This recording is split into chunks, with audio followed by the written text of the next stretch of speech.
Oh là là, tu n'as pas l'air très en forme. Normal. Hier, il a mangé trop de gâteaux. Il ne mange rien aujourd'hui. Ne t'inquiète pas, il mangera mieux demain. C'est bizarre. Il y a toujours le même pronom. Et pourtant, le verbe manger change tout le temps. Ça dépend de ce que l'on veut dire. Chaque verbe conjugué donne une indication de temps qui permet de se repérer dans la chronologie. Passé, présent, futur. Il a mangé. Passé. Il mange. Présent. Il mangera. Futur.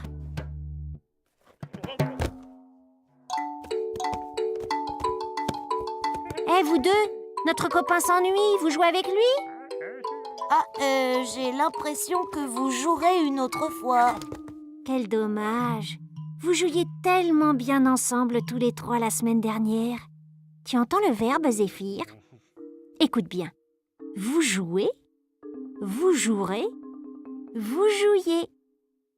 On entend les parties du verbe qui donnent les indications de temps.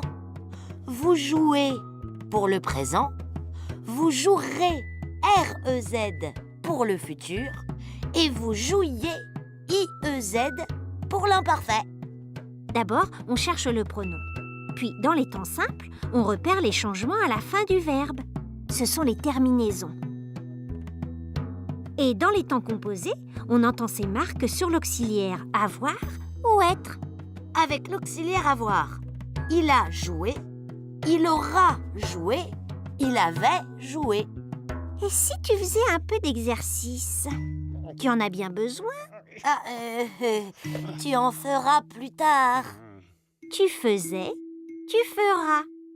Quand on reconnaît les différentes terminaisons, on sait à quel temps un verbe est conjugué. Dans un texte, il y a souvent des indices en plus, des indicateurs de temps, comme Plus tard. Tu feras du sport plus tard. Plus tard, c'est dans le futur. ou les mots aujourd'hui, hier, demain. Ces indicateurs sont des outils qui permettent de savoir si l'on est au présent, au passé ou au futur. Ils aident aussi à bien suivre les événements pour mieux s'y retrouver. Merci Pauline, j'ai fait plein de progrès.